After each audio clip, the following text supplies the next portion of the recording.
Yeah, but you know what happens? You see that guy in the nickel that he's wearing? Yeah. All right. He, in 1941, had 10 fucking laundromats in Texas and lived in Waco, Texas. Waco? Waco, dude. Waco's what they say, but Waco's the truth. See, the thing about this thing is, Gregory, Yeah, but it's gonna ruin my fucking whole setup. No, it looks like you got a whole row of them, like a punk. Ah, shit, man. It's ruining my coyote. I like the... That's the nice thing about it. You totally forget this son of a bitch. You'll get up and walk away and tear the wire in half. That's the thing that's a drag, too. No, not that. They do that intentionally, those fucking TV studios, to do it to you. So to get them to it, and you're stuck with it. I know of the whole game that they play. Yeah. Been around a long time.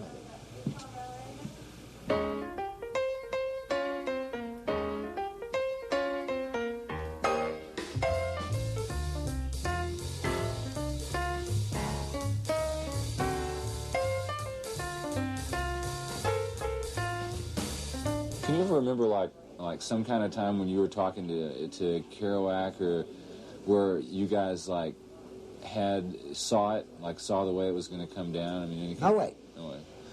I told you. I asked Ginsey, did you know? Yeah. And he said, yeah. I said, well, why didn't you tell me that? I bought all your early books, and they go for about $100 a piece signed. Kerouac's The On the Road First Edition signed, $500. They could have told me. Yeah.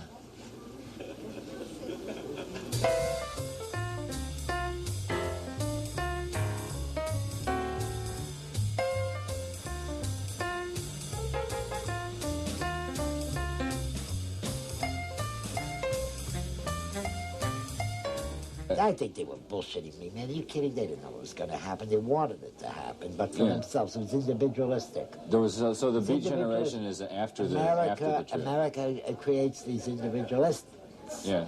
All right? But when they were all together, and it wasn't much, you don't call a generation 4 people. Right? 4 does not a generation make. That's why I think the weight fell on them. That's why Madison Avenue got on them, because they were the guys the same age as they. Yeah. And they weren't in this generation. Yeah. They were sort of like excluded.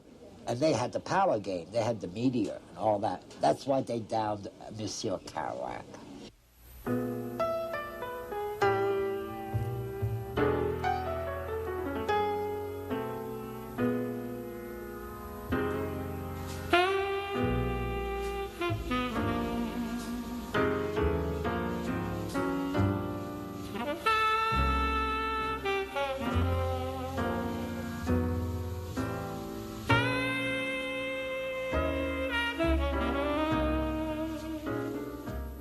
He didn't tell us he had a daughter, and they just took me over and took me to his house, and they said, Jackie, what's the matter with you? You didn't tell us you had a daughter. And he was just sitting in this rocking chair in front of the TV set, watching the Beverly Hillbillies, with his old faithful blue plaid shirt on, just drinking this bottle of whiskey, just in a trance, about 3 feet away from the Beverly Hillbillies. And we just walked in, and he just kind of looked over his shoulder, you know. Oh, hi. He knew who I was immediately, but I guess he was very accustomed to hiding his feelings at this point, after a whole life of it or something.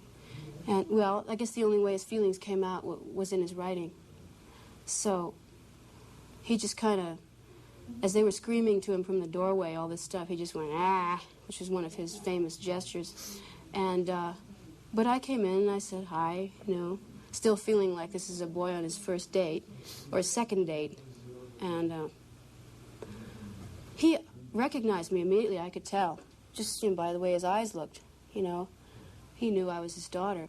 Then we sat down on the couch, and I took this opportunity to say, you know, to lean over and say, my mother says we have the same hands. Can I look at your hands? Because I'd always been curious about this, because my mother has very long, slender fingers.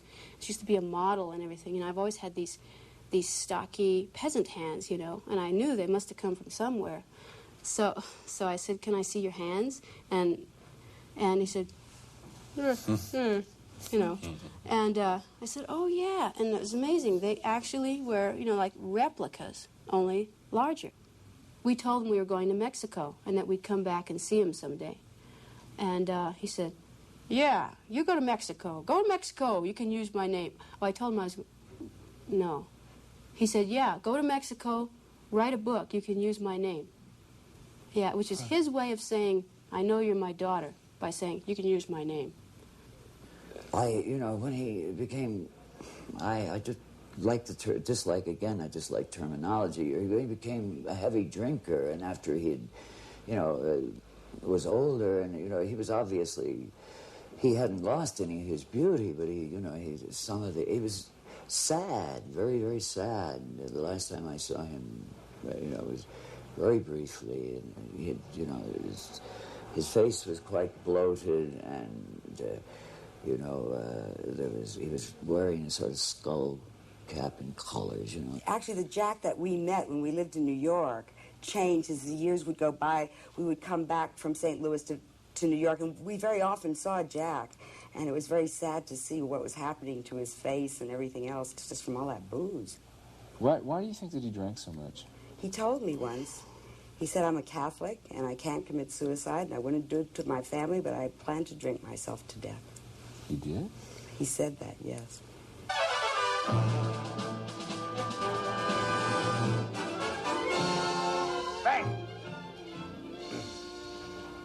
The topic tonight is the hippies, an understanding of whom we must, I guess, acquire or die painfully. Mr. Jack Kerouac over here became famous when his book On the Road was published. It seemed to be preaching a life of disengagement, making a virtue out of restlessness. The irony is that when the book was belatedly published in 1958, 7 years after it was written, Mr. Kerouac had fought his way out of the beat generation and is now, if not exactly orthodox, at least a regular practicing novelist whose 13th book, The Vanity of Delos, is widely regarded as his best. Full context of your question. Well, the full context of the question is, are a significant number of Americans precisely at an age when we enunciated the Great Society? Great Society. I.e. the society that was actually going to introduce politics as far as I'm relevant in everything. Are they disillusioned, and does this have to do with the growth of the hippie movement? In the first place, I think that the Vietnamese War is nothing but a plot between the North Vietnamese and the South Vietnamese, who are cousins, to get jeeps in the country.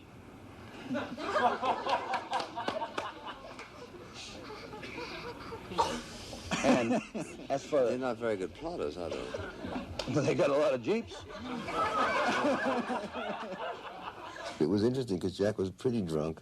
Occasionally he would space out and not hear. He was bored, thinking other things to himself, was a little bit bored, didn't give a shit about television or the circumstance or the sacredness or the unsacredness or the publicness of the situation. He was just himself 100%, willing to go to sleep in front of the television set, either in front of the screen or in front of the camera. Either way, I mean, completely a solid rock of Gibraltar of not being bothered by anything and absolutely able to talk straight. Yeah, but you don't have to stack the galleries with "We Love Daily" signs. You don't have to shake down Mrs. McCarthy just because she's, and try to insert your purse when she's surrounded by 4 Secret Service guards. You don't have to run people up the wall and smack them down. Well, that's ineptitude. A lot of people say you don't have to publish the kind of stuff you publish in order to love people. Well, then, why don't we just unite with the Russians and dance around? I mean, you want to protect... Yeah, you know what my mother calls Humphrey?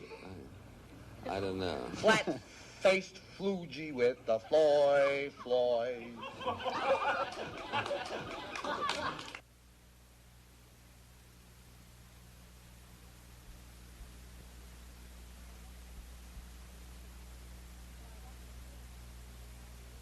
When I got to the funeral, it was so amazing of the people that were there. On one side was hippies with no shoes and all beaten up and banjos and stuff, and they were all crying and saying prayers.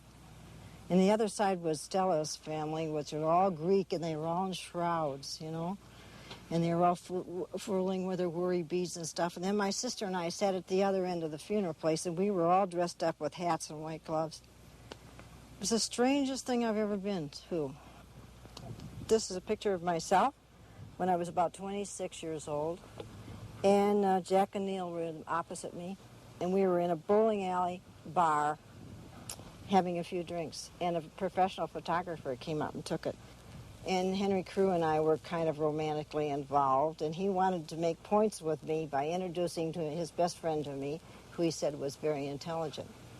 And Jack and I went out with Henry for lunch. And I'm from Grosse Pointe, Michigan, and I'm not too well acquainted with the food in New York City. So I went to a New York delicatessen for lunch, and I ate 6 sauerkraut hot dogs. And Jack said that is when he fell in love with me. Kerouac, apparently when I met him, and I didn't know this when I first met him, had already written 1,000,000 words and had absolutely no doubt as to his vocation as a writer. But I wasn't interested in writing at all. And he kept trying to persuade me that I should write. And the title, Naked Lunch, is Jack Kerouac's title. And here comes Bill with Jack in tow, or more or less, and they're talking, and he introduces me to Jack, or introduced me to Jack, and it seems that he had something in his pocket that he wanted to try out in the way of a narcotic, and he didn't know exactly what it was. Anyway, it was some chemical compound, and he thought it might be a good idea to sort of discuss it with me, and did I care to come up to his room with Jack? And, of course, we went along. I was picking up, of course, on Jack and Bill. They were exchanging little remarks. And that's how I met Jack. What did he look like then? Oh, you know, he was handsome, breathtakingly handsome, a clean-cut, young, you know, American man. I've said this before, arrow collar ad, man. You know, if you have any idea what I mean by that.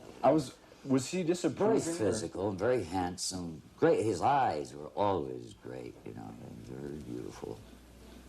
When you guys first met, like where did you feel like you actually met? Like what was the meeting ground, you know? Meeting ground was we were both good-looking guys. I had just come out of prison, and he just come from the sea. Yeah. All right? And Ginsberg was praising him to me. And when he found out that I wasn't a faggot and all that, then he went double towards me. Because most of Ginsberg's friends at the time were gay and all that shit. So rarity of a poet being non-faggot and having certain kind of ideas that he had. My impression of Jack was he was good-looking, movie star good-looking, had a nice way of moving, but I felt that maybe, for sure, this was the only person I'd ever met in my life who was more self-conscious than me. And the image I've used for it a couple of times is when you're in high school and you're nervous and you're walking across the high school cafeteria. As you walk across the high school cafeteria and you feel all those eyes, real or imagined, on you, you actually feel your skull creak on the top of your spine. And I felt that Jack, just walking across the room with Joanna and Alan and I had that kind of self-consciousness. Yeah. Jack told me a little earlier he was nervous. Are you nervous now? No? Good. Jack, got a couple of square questions, but I think the answers will be interesting. How long did it take you to write On the Road? 3 weeks. How many? 3 weeks. 3 weeks? Jeez, that's amazing. How long were you on the road itself? 7 years. 7 years. I was on the road once for 3 weeks, and it took me 7 years to write about it. Or the other way around. I've heard that you write so fast that you don't like to use regular typing paper, but instead you prefer to use one big, long roll of paper. Is that true? Yeah. When I write narrative novels, and I want to change my narrative thought, I keep going. You don't want to change the pages at the end, you mean? 100-foot-long teletype paper. Oh, teletype rolls. Where do you get them? Huh? Where do you get the paper? Yeah, teletype paper. I mean, where do you get it? In a very good stationery store. I see. When I write my symbolistic, serious, impressionistic novels, I write them in pencil. Oh, yeah? I've seen a lot of your poetry written in pencil, but I didn't realize that's how you worked on the prose stuff. For narrative, it's good. Yeah. I got the most hard question of all, but everybody always puts it to you, I'm sure. I mean, because everybody always puts it to you. How would you define the word beat? I don't mean why not time. I mean, really, is there... sympathetic. Sympathetic? All right. I asked. Well, about this point, naturally, we planned to have Jack read some poetry. And while looking again through his book the other day, it struck me, it occurred to me all over again, that his prose is extremely poetic. I think it's probably more poetic than that. Who else writes poetic-type prose? Thomas Wolfe, I guess. Walt Whitman. Uh-huh. In Specimen Days. Walt Whitman in Specimen Days. I see. I thought you were putting me on there for a minute. All right, we'll look into that. Right now, we'll look into Jack Kerouac's On the Road, and he'll lay a little on you. You know, you don't even have to buy these pages. That's right. I'll play the blues as we did in the thing, and we'll see how it works out. Well, a lot of people have asked me why did I write that book or any book.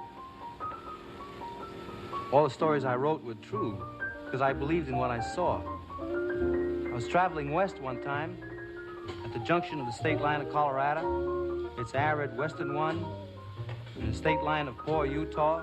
I saw in the clouds, huge and massed above the fiery golden desert of Evenfall, the great image of God with forefinger pointed straight at me, through halos and rolls and gold folds that were like the existence of the gleaming spear in his right hand, which saith, "Come on, boy, go thou across the ground.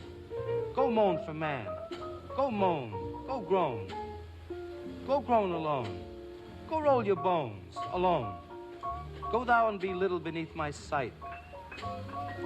Go thou and be minute as seed in the pod. Go thou, die hence. And of this world report you well and truly." Anyway, I wrote the book because we're all gonna die. In the loneliness of my life, my father dead, my brother dead, my mother far away, my sister and my wife far away. Nothing here but my own tragic hands that once were guarded by a world, a sweet attention, that now are left to guide and disappear their own way into the common dark of all our death. Sleeping in me raw bed alone and stupid, with just this one pride and consolation. My heart broke in the general despair and opened up inwards to the Lord. Each novel of Jack's is different. Each novel of Jack's is an act of desperation and an act of vision. If Jack had ever been accepted, it might have been worse for him than the rejection. Basically, than the rejection he received, because Mallarmé said that poetry is the language of a state of crisis, and Jack is a great visionary artist. And each poem has to be a crisis. Each novel, well, each poem too, Mexico City Blues, for instance. But each novel of Jack's has to be an act of vision and an act of desperation. I mean, it's an act of bravado. There's a different style in each novel. He really is an outlaw of the sensorium.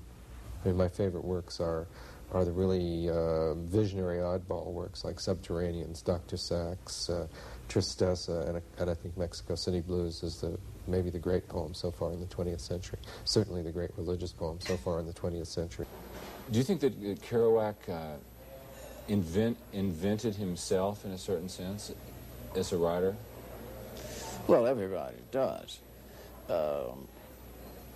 There's the person, the I, in a writer, the first person singular, is generally assumed to be the writer himself, but it's not necessarily true at all. Do you think that is especially true in Kerouac's case? No, I don't think it's... I mean, it was partly him and partly not. He says this very clearly himself. He said, "I am a spy in someone else's body, and all my credentials, from my birth certificate and everything that I've written, is just completely unreal."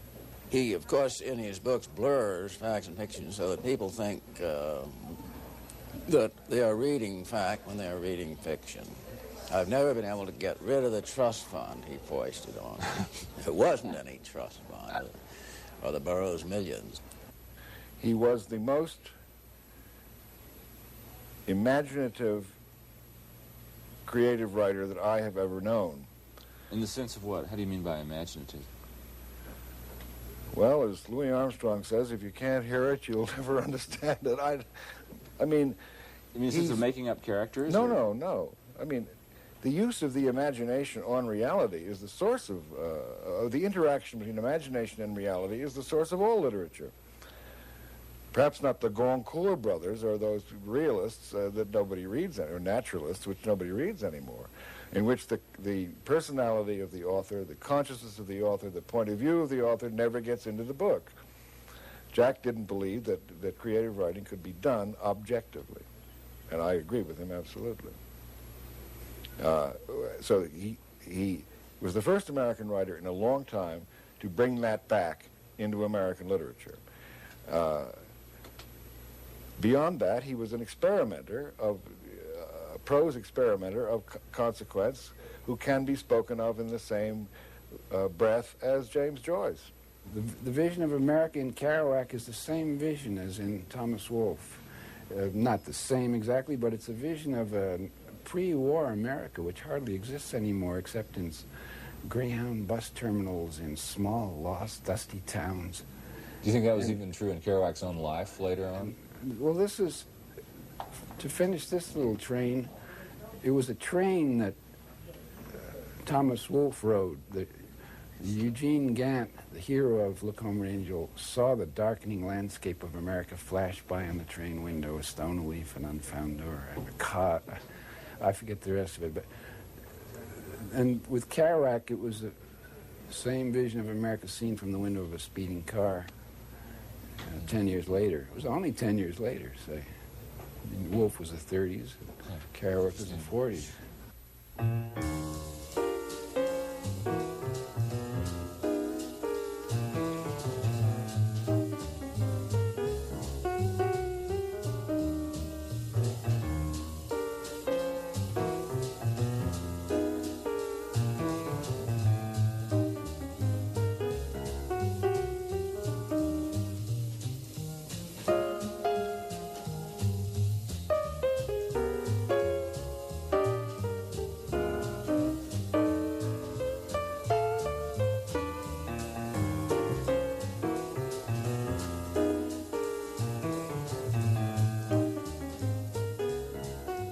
So Alan can do it because he can see it as a Alan mass. just knows what's happening. In the early Columbia days, he saw this beautiful Kerouac, and he heard that he was a writer. Now Alan went bananas. Dig it. And Burroughs has got the good head and all that, been the heart and all that. Meets them up there at Columbia, and bam, bam, you better believe they'll talk. Yeah. They had no idea of movement at the time and whatnot, right? And I come at the tail end, the end of 49, 1950. Now it's jazz. The place is roaring. All beautiful girls in there. One mad brunette at the bar, drunk with her boys. One strange chick I remember from somewhere wearing a simple skirt with pockets, her hands in there. Short haircut, slouched, talking to everybody. Up and down the stairs they come. The bartenders are the regular band of Jack and the heavenly drummer who looks up in the sky with blue eyes, with a beard. He's wailing beer caps of bottles and jamming at the cash register, and everything is going to the beat. It's the beat generation. It's Bayat. It's the beat to keep. It's the beat of the heart. It's being beat and down in the world, and like old-time lowdown. And like in ancient civilizations, the slave boatmen rowing galleys to a beat, and servants spinning pottery to a beat. The faces, a face like Hunky's in New York. Hunky, whom you'll see on Times Square, somnolent and alert, sad, sweet, dark, holy, just out of jail, martyred, tortured by sidewalks, starved for sex and companionship, open to anything, ready to introduce a new world with a shrug. It was also a Horn and Hardart automat. All of these places stayed open all night long, and one could sit down with a cup of coffee, and people could stop in and talk, and you'd be watching through the window, and somebody that you knew from down the street would cut by, they'd spot you, they'd fall in, say hello, that sort of thing. So I know this would develop into an all-night thing frequently, you know, so it was just good, healthy activity in a funny way, you know. So Jackie and I used to come down all the time. Sure you did. And it was right underneath they'd come strolling down the street with books under their arms, you know, and then they'd make a straight head for Bickford's. You know, I'd be glad to see them, of course. Right next door was the Apollo Theater, where they were showing during exactly that time. Right. Quai de Brume, Port of Shadows, Jean Gabin movies, which influenced Kerouac a lot. Carnival in Flanders. Yes, the great... Pepe Le Moco, which introduced Arab boys, drugs, marijuana, keef, hashish, North Africa. At that point, there was the first inklings of kind of maybe benzodrine psychosis at the beginning. That is, people taking so much benzodrine that everything looked a little bit mirrory and shadowy and underwater on Times Square. So Times Square looked like a giant megalopolitan drawing room where everybody would meet to discuss the oncoming apocalypse, or some kind of psychic breakthrough. Right. Were you surprised? These are all justifications. For what? For what? For an interest in the whole We thing. were looking for supreme reality. Of course, I know what you supreme were reality. looking Didn't for. I tell you about it at the time? Well, we thought you were very experienced. And, I know. And not so innocent at all. Maybe evil or something. Yes, if not of course. evil, at least beat in the sense that the bottom dropped out of your world and there you were on the Well, sidewalks and the pavements, and we had never had that, been in that situation. Right. Hustling for a living on the sidewalks and streets and pavements. Right. So we thought you had some kind of secret knowledge of the Fellaheen streets. But a lot of people around that time were knowing. Yeah. They just couldn't express it as well and whatnot. And the women, I mean, wow, it's so sharp. Now, with girls, they had to go to the loony bin. Kerouac didn't go for it, or Ginsberg or me, for what we said, but what they said through action went to the loony bin. Shock treatment and all that. This is 1949, 1950. You know, it's still happening like 70 or 80%. Yeah, we know of it's women. happening now, but then I'm telling you why the women weren't in the Beat Generation game. That's why Diane DePrima could slip through and say, well, I'm one of them, but she's late. She's, what, 56 or some shot. See what I'm saying? Yeah. So like the early was the teachers. Hope, my girl, was the teacher of Kerouac and Ginsberg. Who was? This woman, Hope, girl, she was 17. She knew all about the mantras. She knew all about Zwangzer and Lee Poe. They didn't know shit about it. I'd heard of Kerouac, and I'd heard of Ginsberg. I'd heard that Jack had written a big book that was carried around in a beat-up doctor's bag. It weighed about 40 pounds. That was the manuscript of his first novel, Town in the City. And during that evening, that night, really, I got a chance to talk to both Alan and to Jack. My impression of him was that he clearly had something in him that was valuable and different than the average young writer in New York in those days. What was it? What was the difference? More exuberance, a more celebratory, open-souled approach to life. And he had written this huge novel about which people that I knew spoke very, very highly. When he first met me after those 6 sauerkraut hot dogs, he sat down and he wrote me the most gorgeous letter you've ever read. And that's when I fell in love with him. And I was very callous back then because the V-12's Navy men were at Columbia then, and I'm a great one, I guess, for making money. And I sold the letter for $1 a piece, and I made quite a bit of money on it. And we went out and had a good time. Who'd you sell the To all the V-12s I could. What do you mean? Well, they were writing home and they wanted to write love letters, so I sold Jack Kerouac's love letter for profit, $1 a piece. You mean they would just put in their name, Yeah, dear yeah. X? Yeah.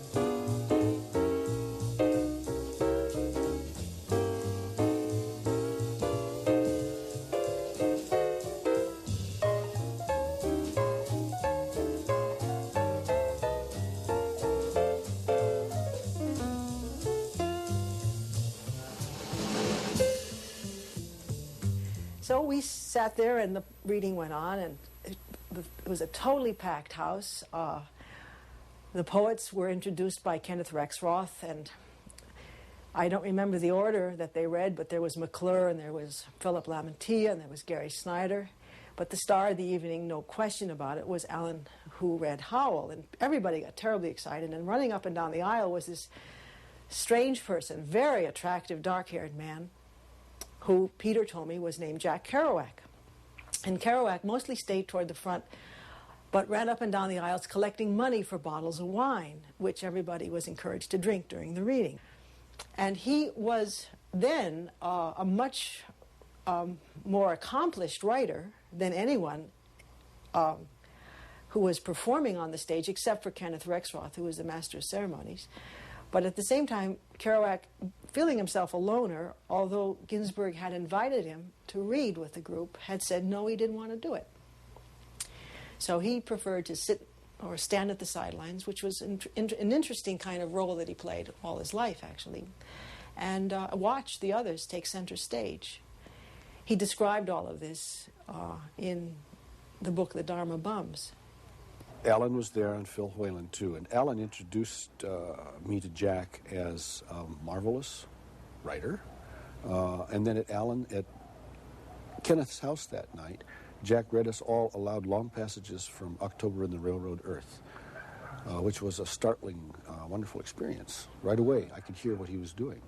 And then we went on to have a long talk about Buddhism. And Jack was discovering for the first time in his life that there were other Buddhists in America, as Kenneth and I and Philip sat there kind of chuckling and saying, sure, Jack, we're all Buddhists. Everybody in San Francisco is a Buddhist. What do you think were the things that you and Kerouac had in common, like that you guys felt was like your meeting ground? Well, we both like to drink. I had lots of fun drinking with Jack. In San Francisco, too, we used to get down on the south side of Market, and it was one of those alleys, and get a little bottle of Tokay and sit down and put our backs against a wall and drink out of our brown paper bags and play that we were destitute. Then we'd go back to Marin County. Creeley told me when they were staying in Lock McCorkle's place that they would try to see if they could make $5 last for a week, and then the first thing they would do is go out and buy $3 worth of wine and some ice cubes. Oh yeah, but there was more than $5 really available. Yeah. That was a real nice year for everybody, in fact.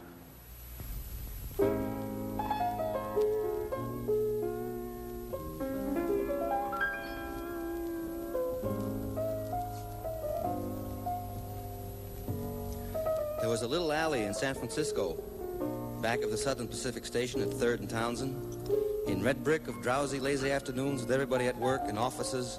In the air you feel the impending rush of their commuter frenzy.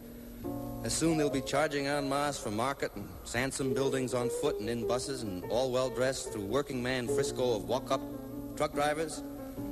And even the poor grime-bemarked 3rd Street of lost bums, even Negroes so hopeless and long left east, and meanings of responsibility and try, that now all they do is stand there spitting in the broken glass, sometimes 50 in one afternoon against one wall at 3rd and Howard.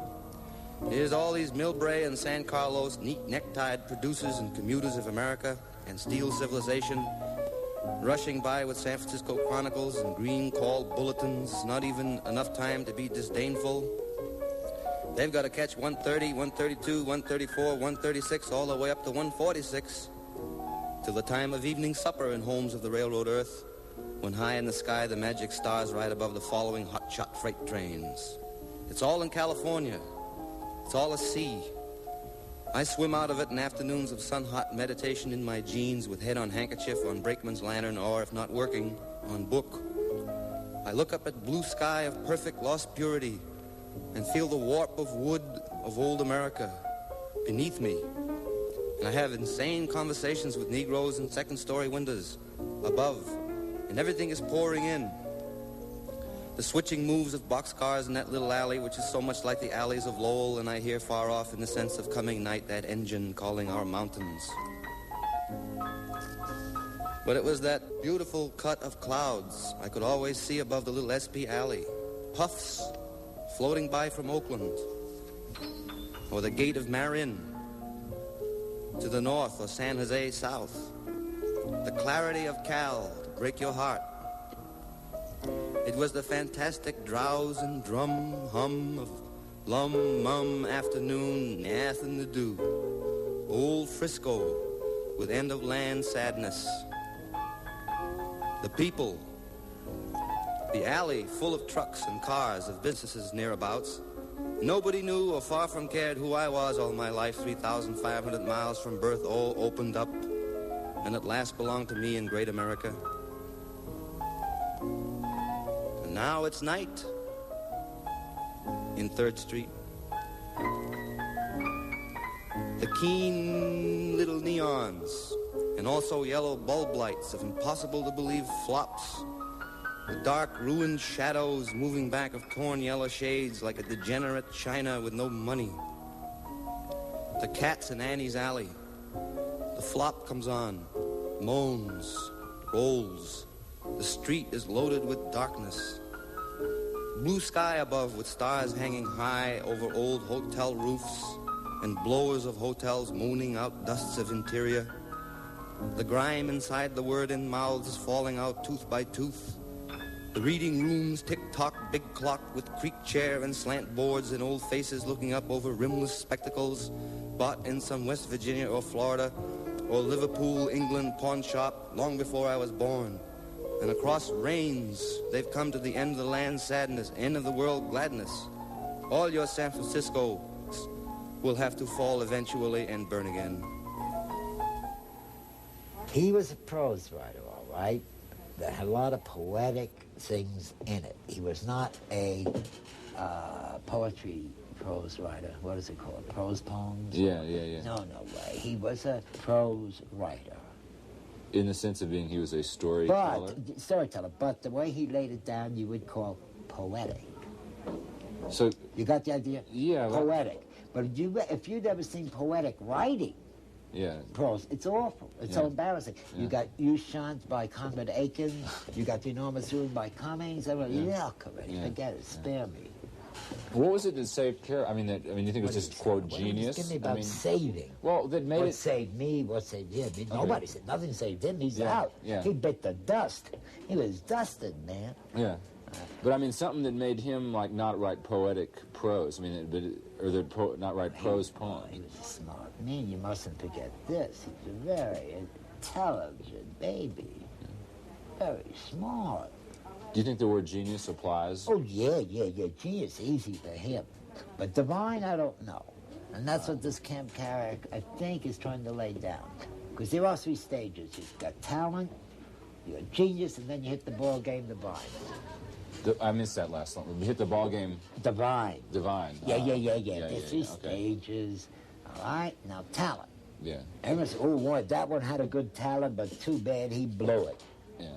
Right? Didn't exercise his talent. Yeah. When they exercise his talent, it becomes really great. Say, genius. Human beings give it the appellation genius. But when it comes divine, watch out. It's the afterwards. And they're giving close to Kerouac the divine shot. Do you think that's... Sure, because of the influence. Who would you hit else that was divine in let's say, lit? We can do painting and music. Give me lit. Who's divine? Shelley. Yeah, you hit it. Yeah. And that's the only one. Yeah. So what is divine? What do you mean divine? That's the third stage you got to reach. Yeah, but is it like holy? Is that what you mean by divine? No way. It's spiritus, intellectual, spirit, all the way. Intellectual beauty, all the way. That's what you talk about saving. That's the thing. The makers and lovers of beauty save it. Om Sri Metraya,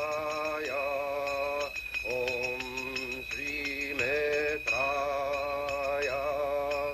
Om Sri Metraya, Om Sri Metraya. The operations of both groups are different, but they're basically mirror images of each other as mantras. What's the problem? Well, the problem is we're in the middle of... Hello. I washed my hair and it's shrunk. Yeah, it's shrunk. So, how are you? What's the fee? Well, I'll pay you off after. Okay. How do you mean that? I heard you got busted. Oh, yes, I got busted. What happened? There were 14 of us sitting in Kesey's, and here come 15 deputies. One of them was a girl, doesn't count. Yeah. About midnight. Possession of marijuana, I don't know. Neal Cassady is Jack Kerouac's alter ego. And then after he wrote the book, Neal wouldn't talk to him, for a year and a half. He wouldn't have anything to do with him. And then I think that Neal became the character that was in the book. I think it was forced upon him, and I think that's what killed him. A couple of weeks ago, a guy named David Schmuck pulled a Buddhist thing here. He's dead now, right here in the city. What did he do? set himself on fire. A little note. This is for all the Buddhists and mysterious things. This is for all the Buddhists? 19-year-old kid. Yeah, burned himself alive. When Jack starts reading Dr. Sachs, Neil is, you can hear him all the time going, yeah, yeah, ha, ha, ha, hoo, hoo, hoo.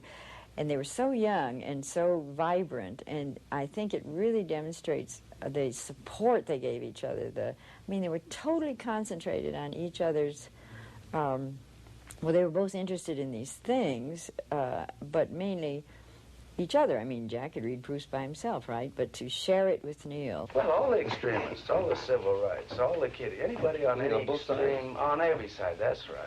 You gotta have a panoramic view to this thing. The Earth's gonna tilt a little bit. Natural catastrophes are happening everywhere. All the forms are dead. I mean, you know, you can handle, say you talk to a policeman, you know, all forms are known. He knows the individual. That's America, man. America is digging the individual, being an individual. But he dug Neil Cassidy was the individual American, the prototype that contained Americana. I came in here yesterday and jumping and jittery around, and so it looked like I was high, so I just let people think I was high. Everybody has forms. Everything's known, and the forms are changing. There's no life in the forms. Life goes where the new forms are, so you're not going to have... I mean, all this is all hindsight that you're talking about. It's already too late. The Pentagon is taking care of it all. We're doing this deliberately, as far as that goes. The Pentagon is doing what deliberately? Well, I don't know who's running the country. Do you? No, I have no idea who's running the country. Well, then what's that's the whole all point. Nobody knows who's running the country anymore. Well, just to enjoy it. Oh, God. For years he's been talking like that.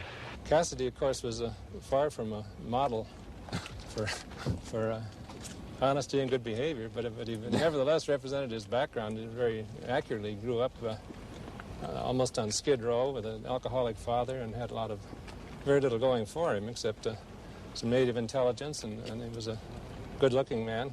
We can all wind up in jail sooner or later, maybe, unless we're able to say something to clarify the atmosphere a little bit. If only I had a good Pentagon general for a friend, that'd be all right.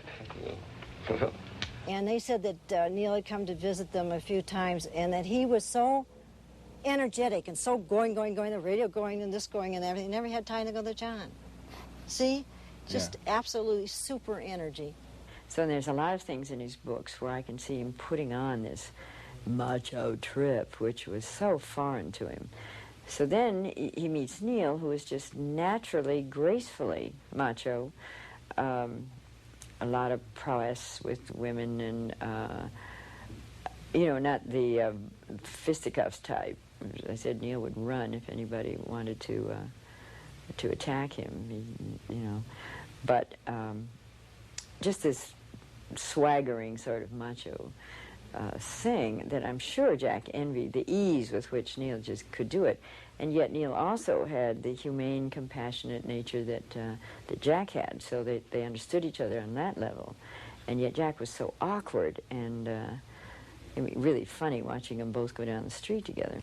And then in Jack, you see, Neil envied the education and the security of a middle-class home or something, or a place in society. Neil had none. So in the last page of On the Road, I describe how the hero, Dean Moriarty's come to see me all the way from the West Coast just for a day or two. We've just been back and forth across the country several times in cars, and now our adventures are over. We're still great friends, but we have to go into later phases of our lives. Neil was called to go on a hold-down, they call it, which means you had to go to some town on the run and stay there for 2 weeks and run the locals. So when he left, he said, well, my best gal, my best pal, don't do anything I wouldn't do, kind of thing. And I was insulted, you know, that he would have even thought that I would do anything like that when he was gone. And so was Jack. You know, he blushed scarlet, and for 2 weeks we didn't look at each other. You know, we pussyfooted and avoided each other, and he stayed in the attic and didn't eat, and I'm taking care of the kids, and, you know, we're all just going, both of us just way out of our way not to get anywhere near each other. And I said to Neil, now, did you mean that, or were you just saying it because you were afraid it might happen and you didn't want to look you know, like cuckold or something. And he said, "Oh, I thought it might be nice." I said, "Okay, let's do it your way and see how nice it is," you know, because I really was mad. So it was not hard to arrange. You know, Jack and I had been holding off. So then everything was fine, because when Neil came back from the next job, which was just, you know, overnight or a day or so, he could sense the change immediately, so we never had to confess and never say anything. So then we all had meals together, and we'd all sit around the table, and Neil would snipe at Jack, you know, from time to time, which was wonderful, because, you know, I got all this attention from Neil that had been lacking for a long time. And they'd both just sort of compete with each other and both try to entertain me, and I'm sitting there with, you know. And then they never went out. You know, this is when we sat around and read plays and talked in that tape recorder thing and listened to music, and it was fine. They all both stayed home watching the other one. And I always thought that he was really shy around women, or really, it was hard for him to... Well, okay, the first time I met Jack, we pretty much just met in bed. Oh, really? So, Was that in the Diary of the Beatniks? Well, that's kind of blown up. We all went down to a friend's house, Fred Herco, who was a gay dancer in New York, and Freddie invited Alan and Peter and everyone to spend the night there. It was a big loft, and in the course of spending the night there, Allen Ginsberg's idea of spending a night somewhere is push all the beds together. So we wound up spending a night together. So I don't know if Jack's shy. I think he probably was very shy. But that first evening we spent a long, long time on poetry, and dance and arts, and a lot of attention to not only what the finished product was that I'd written, but how did I get there? And a lot of going back to Jack's idea of the spontaneous writing and all that. So he kept insisting, I want to see the notebook this thing came out of. Look how much better it was before you. Really?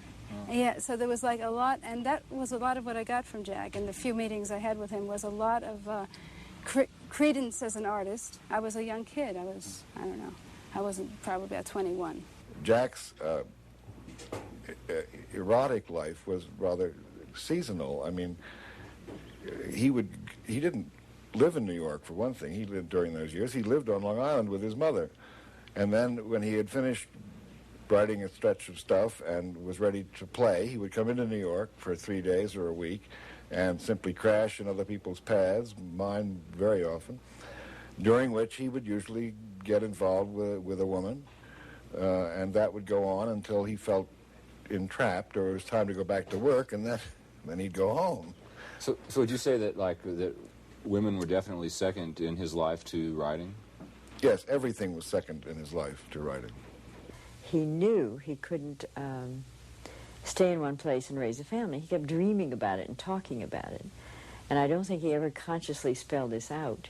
But the evidence shows that all the women that he was closest to were either married or attached to somebody, and no threat.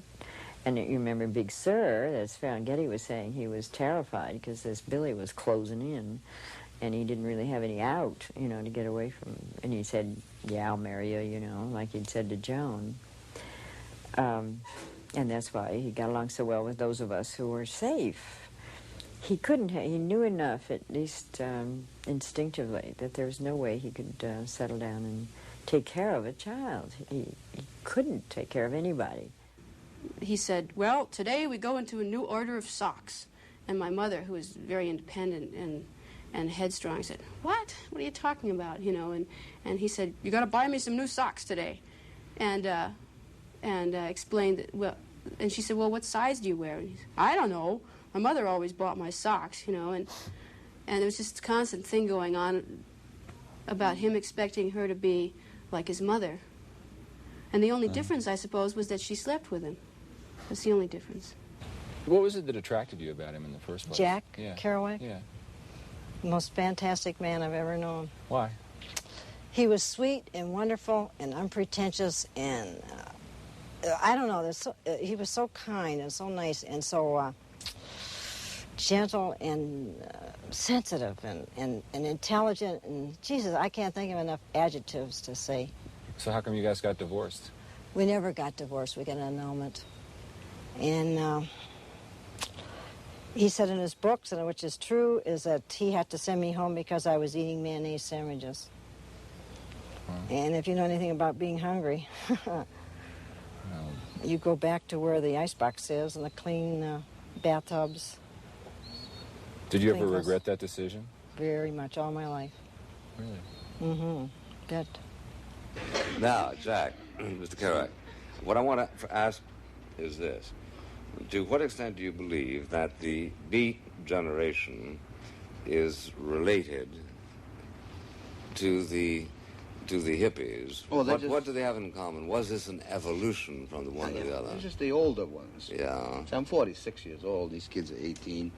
It's the same movement, which is apparently some kind of Dionysian movement in late civilization, in which I did not intend any more than I suppose Dionysius did, or whatever his name was.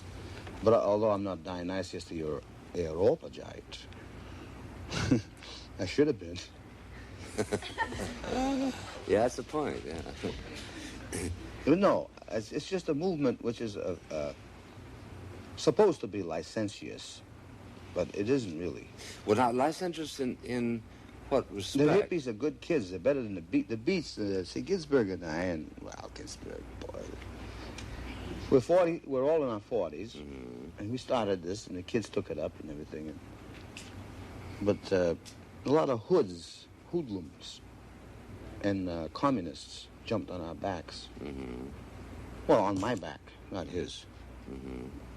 Ferlinghetti jumped on my back and turned the idea that I had that the Beat generation was a generation of beatitude and pleasure in life and tenderness. But they called it in the papers Beat mutiny, Beat insurrection, words I never used. Being a Catholic, I believe in order, tenderness, and piety. Well, then your point was that a meeting, that a movement which you conceived as relatively pure has become ideologized and misanthropic and generally a movement that was objectionable. No, a movement that was considered what? Pure. Yes, it was pure in my heart.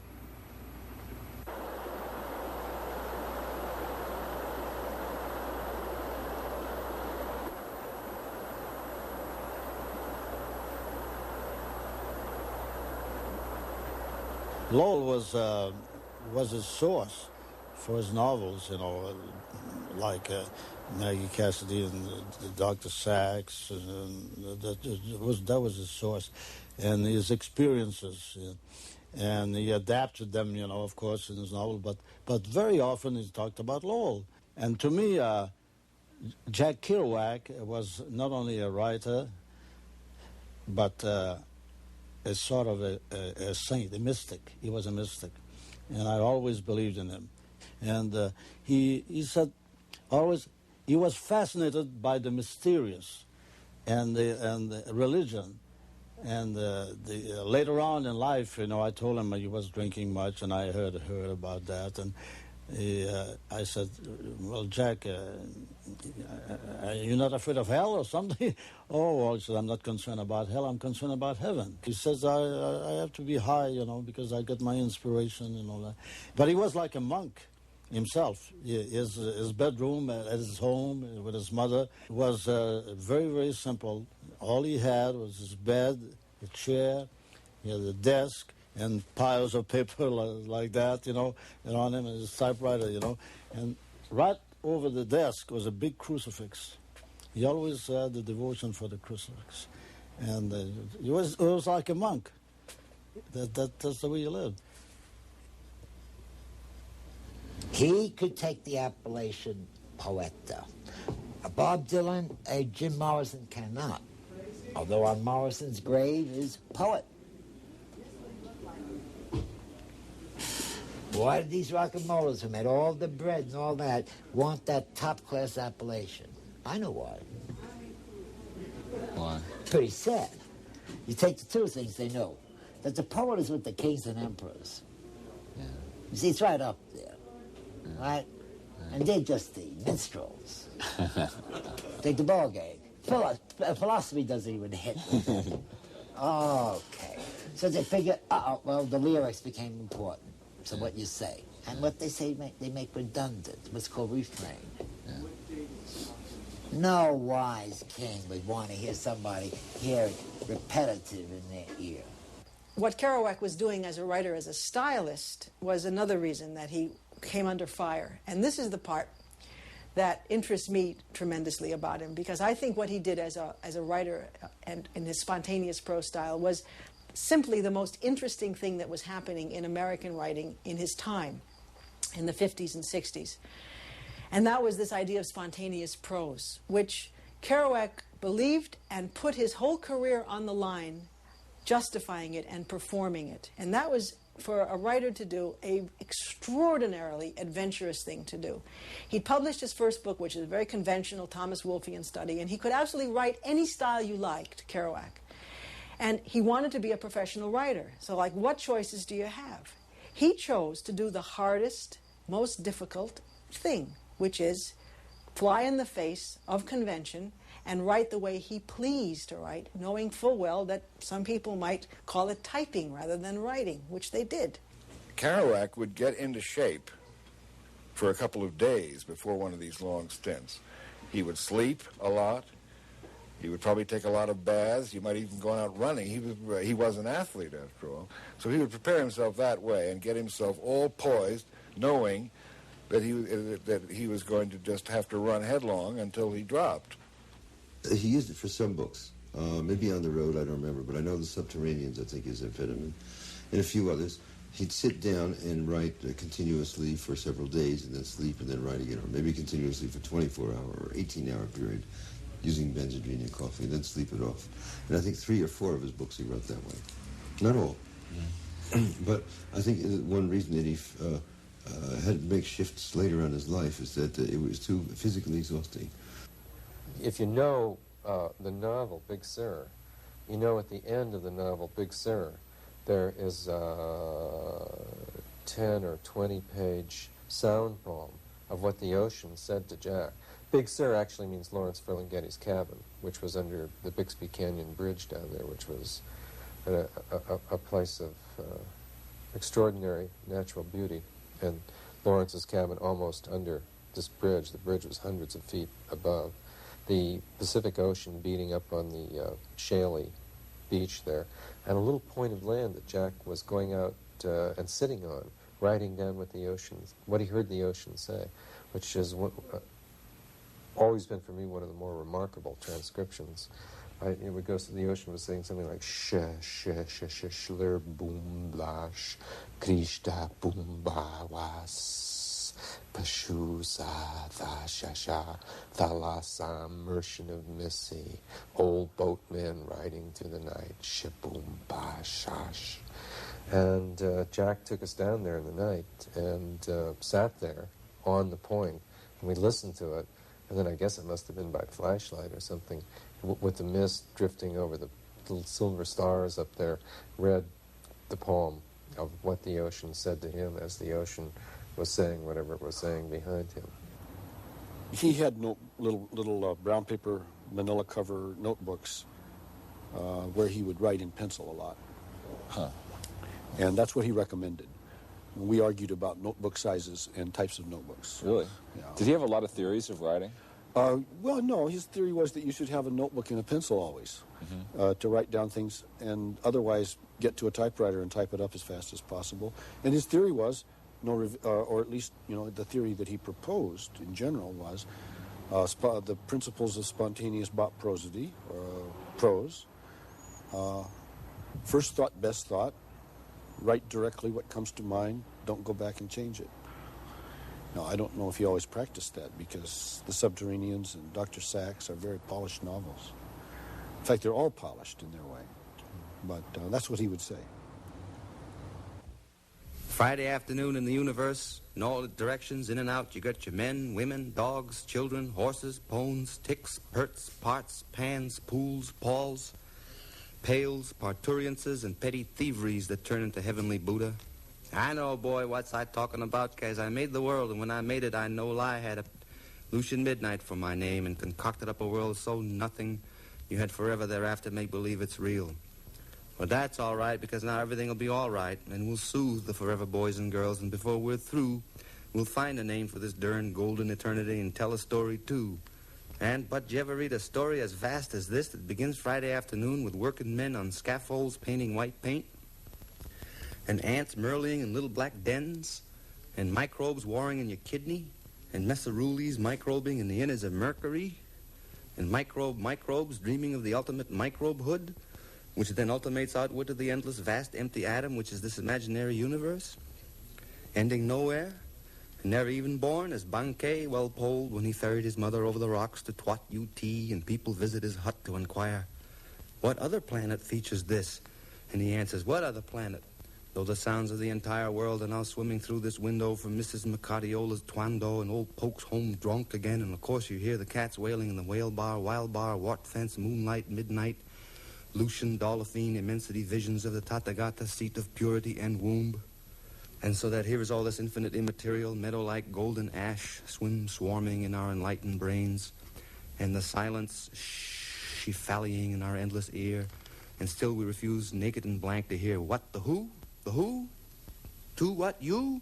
We'll say the diamond boat and Persipine, Recipine, Milltown, Heroine, and Fac, matches the silver ages everlasting, swarm swallowing in a simple broom, and at night you raise the square white light from your ghost beneath the root-drinking tree, and coyote won't hear you, but you'll ward off the inexistent sea devils just to pass the time away, and meanwhile it's timeless to the ends of the last light year. It might as well be getting late Friday afternoon where we start so's old Sound can come home when works are done and drink his beer and tweak his children's eyes.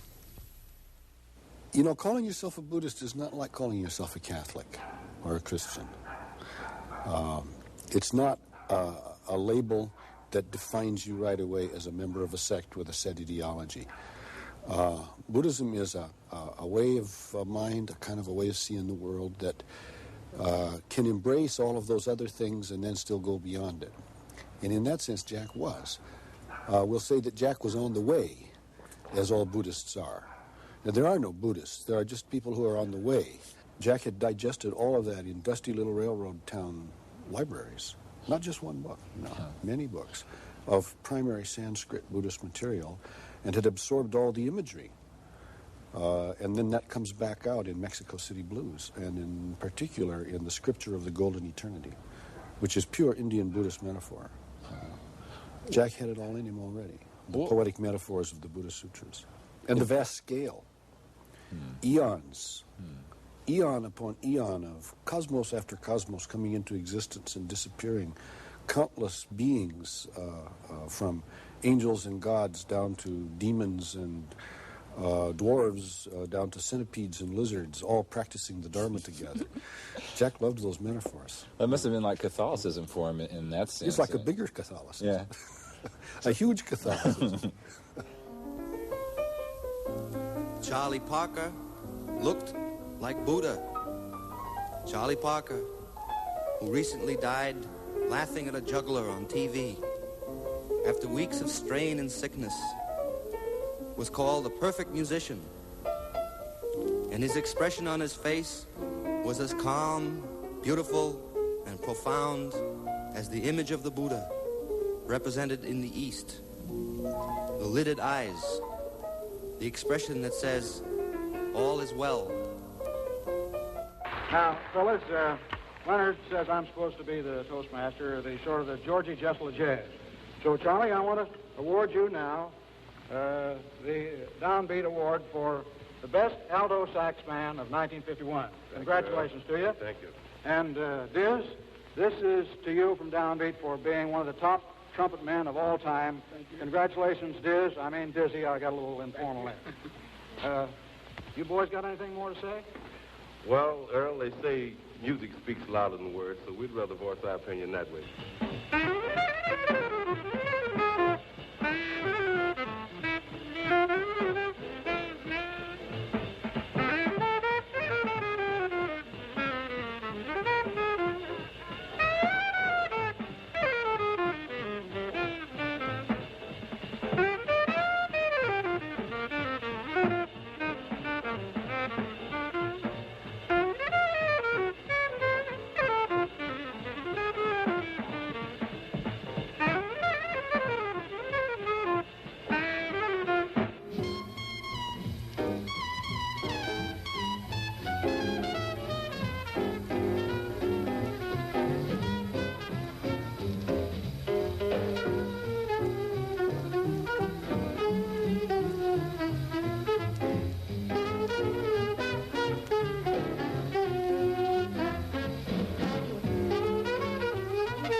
I was thinking about, like, were you around him at all when On the Road came out? Yeah, I was in San Francisco when he was just about to go off on the road. Ginsberg called him up and told him, Gregory's there, take him along. And he said, no, I think I'll just go with Neil. So I could have gone in with that. Do you regret not having gone in? No. Yeah. But when the book itself was actually published, were you around him? Oh, yeah. Well, I was in Amsterdam when we came back. We got a postcard from him, he telling us On the Road was published and accepted. But did you start to see any change in him? Yeah, when I came back from Amsterdam, he was drunk. First time I saw him drunk. Oh, really? His face all reddened and lulling in the adulation. Wow. And that was a knockout blow for him. I saw a different Kerouac. Already? Oh, sure. Jack was always, as I've already indicated, shy, socially shy, retiring. He was a very good-looking fellow, and his appearance, combined with his awesome, I suppose, reputation, made you think that he would bound into a room like Errol Flynn, or like Peter O'Toole playing Errol Flynn. But he was nothing like that at all. He just sort of came in, a little cat feet, as we say. In any event, we were in Los Angeles. I don't know what we had done. Maybe had dinner or something of the sort. And we were near the famous corner of Hollywood and Vine. I think it was about midnight or so. Not many people on the streets. And we said our farewells. It was the last time I would ever see him, although I didn't know that then. And at the time, one of the popular members of our comedy company on the show was a fellow named Dayton Allen, very funny man. He was noted, just as Don Knotts was noted for going Noop, and Louis Nye was noted for saying, hi-ho, Steve Marino. Dayton Allen was noted for saying occasionally and incongruously, why not? That was his funny tagline. And so anyway, as I said, I gave Jack a little shoulder hug, and we said so long, shook hands, and he walked away, and I walked away.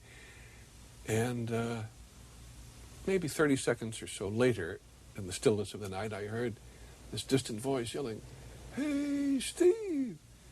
And I looked around, and it was Jack. And once he knew he had my attention, he went like that, and down the street from about a block and a half away yelled, why not? And I laughed. Great. That was the last I saw him. People knew him all over the village. And of course, once On the Road was published, it was very hard to be alone with Jack. There were always people around or people wanting to come over, and that was very, very exhausting. And people were, people really wanted to make contact with him, like physically. Women were, wanted him to make love to them and so on. I remember one woman saying to me at a party, you're 21, I'm 29, I have to fuck him now. I think it was probably just an overload of a public attention that wanted some particular response to its attention. I mean, you couldn't just, but it wanted to be acknowledged, and like E.G., as with Frank Sinatra, and themselves wanted to get spit on. Now, in turn, Jack was having to deal with this deluge of people coming at him who wanted to fuck him or talk to him or get him to read their man. I mean, they just wanted him. And any way they could get him.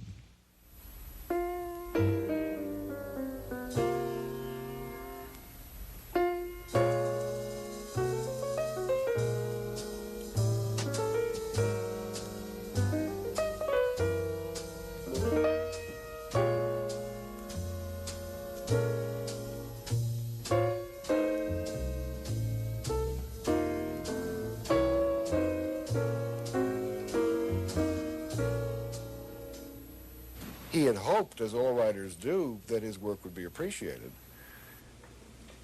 He didn't mind being, he didn't object to being famous, but he realized he wasn't famous, he was only notorious, and that's quite different. What's the difference in that sense? When you are notorious, you are news. Huh. When you are famous, you are sort of a solid thing in the landscape that people oftentimes try to avoid and have difficulty assessing immediately, but take seriously. And Jack Kerouac was never taken seriously while he lived. Why do you think that was? Because they weren't looking in the right place. They weren't looking at the work. They were looking at their image of the man, an image which they derived from the few works that they read. They kept mixing Jack up with Dean Moriarty. They kept thinking he was like Dean Moriarty, in other words, Neil Cassidy, and he wasn't. There were a number of Jewish intellectuals in New York who were scared of him, thinking that he was some kind of Goyish French-Canadian, Laval, anti-Semite, Mussolini, Canuck, peasant or something, which was true, but it wasn't true. And he thought that there was a Jewish conspiracy against him in New York, which was true and wasn't true. To the extent that it was true was that the attack on Kerouac was led by Norman Podhoretz, who was the professional Jewish editor of the professionally Jewish upper-middle-class quasi-right-wing fascist magazine Commentary, who had led the attack on Kerouac to begin with, that the Jewish editors of the New York Times disapproved of him and thought of him as some kind of a juvenile delinquent and dealt with him harshly. Other than that, I don't think there was much of a Jewish conspiracy. But that was enough. Well, of course, he started a cultural revolution of unprecedented worldwide extent. Yet he didn't acknowledge it. Well, he didn't acknowledge it, but he was one of the people instrumental in starting it. Well, I mean, in what sense?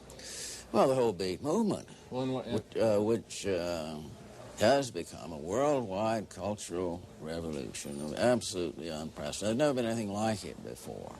Penetrating the Arab countries, which is really a hermetic society. And then their affiliation with the political activists, all that went on in the 60s. Although the Beats were originally non-political, others who were political were really following the Beat movement to its logical conclusion. But Kerouac didn't seem to have any sense of that or desire for it or acceptance of it. I mean, well, no, he didn't. He was completely apolitical. I don't think he ever took part in a demonstration or signed a petition. But he started it. As Jesus Christ said, by their fruits ye shall know them, not by their disclaimers. The reason that and my father, my mother, my sister, and I have always voted for Republican. Always. We voted for Hoover. Have you no ambition? I was 6 years old voting for Hoover. The only thing that the type of police state oppression forces on us is that the next convention we're going to have to take 10,000 of us and run naked through the streets smeared with strawberry preserves or something. I mean, maybe I could lick you. My wife, maybe. No, but I mean, I say, you know, I mean, it's, you know, they force you into an incredible position in the world when you want to protest or you want to make your voice known in a benevolent way, and yet at the same time you're pushed and clubbed, you know, and you make yourself famous by protest. That's not who does, not you. Me. No, why?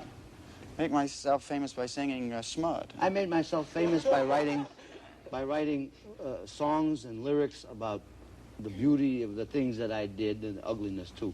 You're a great poet. You make poet, yourself I will famous admit. by saying, down with this, down with that, No. throw eggs at this, throw eggs at that. I Take hope it not. with you. That's not what I want. I cannot use your abuse, you may have it back. Okay, you're a great poet, and we admire you. In fact, it's your fault that we're like... And what Kerouac did was something of beauty, and it influenced. It opened up the head to beauty. When you open up the head to beauty, you open it up to spirit. Now, what is spirit? Most people have it ethereal. They have it, you know, up in the sky. Airy fairy bullshit. They do. With spirit. They don't know that spirit is a hard, tough baby. You know? It really is. I mean, that's the one that outlasts the body. That's the one that hangs around the body. Take it. The classy spirit hangs around you. You shit, you fart, and all that. The spirit's got to be there. Well, that's like what I feel like. But the spirit's in the same thing. But spirit's gas, right? Any form you want to give it. See, spirit has no form. Right? It takes you. Right? And it's how you handle it. There was an enormous fellowship between Kerouac and friends like Burroughs and Ginsberg and Corso. That, however, was a tricky kind of relationship because they were all relating to each other as writers or people who were involved in the adventure of drugs or a whole kind of feelings of alienation from mainstream American society, okay? But on the other hand, Kerouac's feelings about his own sexuality or about his own religion or about his own origins remained back in Lowell with his mother in the working class background that he totally was into emotionally. That's where he lived. So once he was really underway as a writer, once On the Road was published in 1957, certainly by 1960, there's much less of that. And I think Big Sur in 1961 is really the last effort that he has, going back to San Francisco, trying to drum up the kind of fellowship that he had when I first saw him in 1955. And it doesn't work. He gets involved with the gang, with Ferlinghetti, with Lou Welsh, and the women around them. But basically, he's got his own demons that are pursuing him. And the breakdown, the alcoholic breakdown at Big Sur, was really the end of his fellowship with those writers from his earlier years. I keep falling in love with my mother. I don't want to hurt her. Of all people to hurt. Every time I see her, she's grown older. But her uniform always amazes me for its Dutch simplicity and the doll she is. The doll-like way she stands, bow-legged in my dreams, waiting to serve me. And I am only an Apache, smoking hashi in old Kabashi by the lamp. I met her only once when, toward the end of my relationship with Jack, when he had moved her up to New York, and he got a house in Northport, Long Island, and he moved her into it. And Mamere did not like him to have visitors, did not like, she sort of didn't want him to see the people that he knew. And young women that Jack was involved with were not welcome in that house. You know, she didn't want women under her roof who weren't married and so on. Yeah, so I went out there. I was invited out there one weekend, and she met me at the door. And the first thing she said to me is, "What train are you going back on?" But I do still remember going to the last visit with his mother in their house in Northport. I think it was Northport. We were sitting watching television, and there was some commentator doing something on Nazi Germany and the Jews in the concentration camps. And his mother said something like, "Well, they're still worrying about it. They're still complaining about it. They're still bitching, those Jews." And then I think Jack said, or his mother said, "They should have finished them off." Well, I was sitting with three of us right there in front of the television. And so I didn't say anything. I just let it, babble on, because I realized they were baiting me. I mean, I didn't know it, but I realized unconsciously they were just trying to get me out, to freak out. But pretty soon, since I didn't rise to it, they began beating each other. And I never heard such language in my life as Jack used on his mother and his mother used on Jack. But he was calling her a filthy old fish cunt. "Get out of here, you old whore." And a really awful language, both of them drunk. She drank too. Did she? She was as much of an alcoholic as he was, according to him. Stop that. I know, that was the whole secret of it. They would drink together in those years. No, what it was he thought that she was crazy like my mother. Sometimes he thought she was fine, but most of the time when he was pleading desperately why I couldn't go out or why something couldn't be done, my mother takes care of me. She's anyone who will take care of me. I can't argue with her. Besides, I don't want to throw her to the dogs of eternity like you threw your mother. And also, my mother's completely crazy like your mother was. So I'm going to live there with her. And they both sounded crazy, but it was like a scene in some really amazing degraded Zola novel. He just sat there, starting another fifth of Johnny Walker, and poured us both glasses of champagne, California champagne, which his mother said was the only thing she could touch because her stomach was delicate. And he just got drunker and drunker. And when she was in the room, his attention wandered to her. And he began talking about his mother in front of her. Now, his mother was a very down-to-earth, very, very intelligent, capable woman. And she grew embarrassed at the obvious drunkenness of Kerouac, and especially when he started to get maudlin about his feelings for her. And she said, Jackie, don't talk about these things in front of your guest. And he said, "Why not?" He said, "Like you're the only woman I've ever wanted to marry, Mom, And then he got up and he left the room, and she, you know, covered it. And she said, "Come here, I want to show you something." And she went to something on the wall, and she lifted it, and she said, "Look at this." And there were gouges in the wall. And she said to me, "You know, when he was drunk last week, he threw a knife, and I ducked, and it hit me right there." And I looked at her. There was a kind of fantasy that was going on in that house that I really didn't know very well how to deal with, and yet I recognized its power. Then he comes back in the room. They're playing like a very badly married couple, frankly. And, "Well, did you show her that? Did you show her that? Why? I told you not to show her that," you know. And I said, "Okay, good night, you guys. I'll see you, you know, tomorrow." Not even knowing if I'd be welcome back tomorrow, because from what I'd seen. And I left with Kerouac running down the driveway to stop me. And I left and went to my, you know, hotel room. And the next morning I was back, oh boy, around noon, and there was wash outside, you know, and the house was totally quiet. It turned out that he played music loudly and went to bed finally, and Mamere, staying close to see if he needed her, washed a load of clothes and hung it in the middle of the night. One of the things I always thought it seemed like was that Jack was stuck at was like not knowing how to be an older man. Like it seems like that his joy was about being a young man, and he didn't know how to deal with. That's called crisis, middle-age crisis game. Something, I don't know. I don't know. Everybody's got that shot, they say. Yeah, but it seemed like he was so, he loved so much, like the thing that he did when he was in his 20s. Yeah. That he didn't find anything that he could love as much or something. I think it was, again, going after the success, and he got it, and on that basis did not know how to handle it. And you got to remember, the American media is a tough fucker, man. Really can get on you. They can say things on you that you never said, and people get the image of you that way. Sure. Did you ever find there was a time where you really did hate him? Or? No, I never hated him. Or disliked him? He was maddening sometimes. What was maddening about him? He misunderstood things. He saw conspiracies where there weren't any. Huh. Sometimes we all do, I suppose, but it increased in Jack as with his intake of alcohol. Alcohol makes people see conspiracies. What did he think was the conspiracy? Oh, that he was that the fact that he was not understood was not the result of stupidity, but of some organized effort to ignore him, which of course is quite natural among writers. And sometimes he didn't want to be associated with the Beat Generation, which had then come to mean the beatniks and the hippies, about which none of us were. Maybe Alan to some degree was sympathetic with them in his own way, but Jack never was, and neither was I for that matter. And I showed my thumbs down to Ginsberg over there in the back. Oh, he's a nice fella. Yeah, we'll throw him to the lions. Well, what about it, Mr. Kerouac? You're exercised about something, or by something. Restless is true. You had the right word, restless. That's right.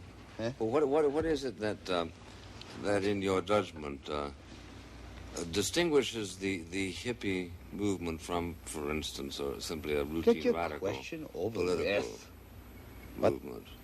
No, I interrupted your sentence. Yeah, I say what distinguishes the hippie movement from simply an orthodox radical, nothing, Adamite movement? Adamite? There was a Adam and Eve, or Atom? Adam. As in Adam and Eve. What's an Adam and Eve? What's Adamite? Where they all wear their hair long, layers, in caves? Yeah, and sort of back to nature, and well, that's all right. Exclusive concern for you might have to in due time pleasure. After the Adamite bomb. Hey, that was good, wasn't it? Good all the time, boy. Give that man a drink. Hey, Ed, I was arrested 2 weeks ago, and the arresting policeman said, "I'm arresting you for decay." What the devil was that? To this day, the grave is visited daily by a lot of people. And they come here because they have to find it. It's very hard to find.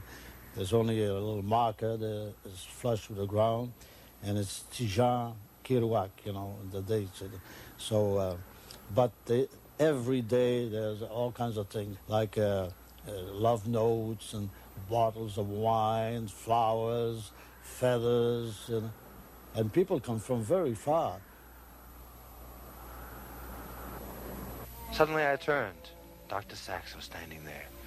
"What do you want, Dr. Sachs?" I said immediately. Didn't want to hide. Didn't want the shade to overcome me and I pass out.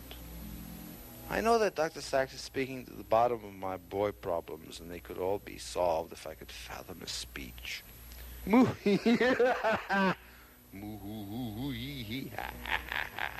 Came the long, hollow, sepulchral sound of triumphant Dr. Sachs's profound and hidden laughter. I made my own cackle laugh with hands cupped in the excruciatingly exciting dark shadows of Saturday night. How eagerly the youth doth pursue his legends with hungry eye, whispered Dr. Sachs, much amused. Would now the Korans of the grown-up gulpitude make keen misery of that hitch? A hitch will disgust your mind in time. A hitch is called time in prison. You'll come to rages you never dreamed. Me? Says I. Why? He says, you'll come to when you lean your face over, the nose will fall with it. That is known as death. You come to angular rages and lonely romages among beasts of day in hot, glary circumstances made grit by the hour of the clock. That is known as civilization. You roll your feet together in the tense befuddles of 10,000 evenings in company in the parlor in the pad. That is known as socializing. You'll grow numb all over from inner paralytic thoughts and bad chairs. That is known as solitude. You'll inch along the ground on the day of your death and be pursued by the editorial cartoon Russian bear with a knife. And in his bear hug, he will poniard you in the ready blood back to gleam in the pale Siberian sun. That is known as nightmares. You look at a wall of blank flesh and fritter to explain yourself. That is known as love. The flesh of your head will recede from the bone, leaving the bulldog determination pointing through the peak-jawed, tremulo jawbone point. In other words, boy, you'll slobber over your morning egg cup. That is known as old age, for which they have benefits. By and by, boy, you'll rise to the sun and propel your mean bones hard and sure to huge labors, great steaming dinners, spit your pits out, aching cock-love nights and cobweb moons, the mist of tired, dusted evening, the corn, the silk, the moon, the rail. That is known as maturity. But you'll never be as happy as you are now in your quiltish, innocent, book-devouring, boyhood, immortal night.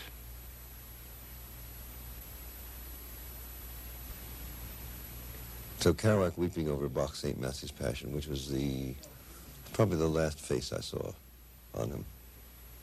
It was what he was talking about. Like he not burst into tears, but tears would come to his eyes very often in his later years in conversation when he talked about something that he felt sentiment about. His mother, his cats, his writing, his novels, state of America, but particularly music, or Christ, particularly the crucifixion. Because he was going through crucifixion. That is the mortification of his body. Okay. And so he was painting. And so at that point, last 10 years, he was painting cardinals, popes, crosses, and Christs on the cross. And writing equivalent poems and prose. And yet this conference, Vanity of Doulouas is about that. And yet this conference is about joy. It seems like. I mean, that's the Kerouac. That's the gift, and more than the. Yeah, the it's suffering. about joy, but the kind of tears is tears of. I mean, there's one taste. Joy and suffering at a certain point become one taste. Because it's existence itself. You're crying over existence, not in existence. The tears are appreciation of existence. And the beauty and mortality, and the beauty and mortality and sadness of leaving existence, and the suffering of existence, which is so deep that it's joyful. To exist is joyful just by its very nature of existing, even if it's suffering existence. You know, grief is not unadulterated pain. Grief is also mixed with a sense of majesty and finality and realization of ultimate reality. And so that's why people weep, because they realize that the ultimately real is ultimately real, and irrevocably so. And there's only one life, and this is it. Do you think that he felt that he was written out, that he didn't have anything more to say? That's, I mean, writer's block? I don't know. Not writer's block, but just like, hey, I already, like I said it, like I said it. Yeah, that's the truth. He did say it. Yeah. That's it. Then what do you do afterwards? Yeah. So it's good now, if kids are watching this, to get another job. In other words, get a duad. If you want to be a writer, get another job and then work on your spare time with your writing. But if you want to be a poet, you can't be. You got to know you are a poet. And then you got no fucking choice. So you got a choice. I'll tell you what. A poet's fate is by choice. You choose it. You got to know you're a poet. But you ain't going to get the financial rewards. You're going to get a lot of weight laid on you. They look at you as weird or something somehow. And I don't care your style, if your hair's long or short. Or you could get into the academy where it's stifled. Or you could see something new. And by seeing that something new that's here and nobody sees, and you illuminate others, then you got it made. So I'm happy being a poet, because I figured I saw something that no other people saw at the same time as Ginsey and Kerouac and Burroughs, and laid it down. And that's why they call the Beat Generation a phenomenon. Yeah. Right? We've just been back and forth across the country several times in cars, and now our adventures are over. We're still great friends, but we have to go into later phases of our lives. So there he goes, Dean Moriarty, ragged in a moth-eaten overcoat he brought specially for the freezing temperatures of the East. Walking off alone, and last I saw him, he rounded the corner of 7th Avenue, eyes on the street ahead, and bent to it again. Gone. So, in America, when the sun goes down, and I sit on the old broken-down river pier watching the long, long skies over New Jersey, and sense all that raw land that rolls in one unbelievable huge bulge over to the West Coast, and all that road going, and all the people dreaming in the immensity of it. In an hour, I know by now that children must be crying in the land where they let the children cry. And tonight the stars will be out, and don't you know that God is Pooh Bear? The evening star must be drooping and shedding her sparkler dims on the prairie, which is just before the coming of complete night that blesses the earth, darkens all the rivers, cups the peaks, and folds the final shore in. Nobody knows what's going to happen to anybody besides the forlorn rags of growing old. Think of Dean Moriarty, or even think of old Dean Moriarty, the father we never found. Think of Dean Moriarty, I think of Dean Moriarty.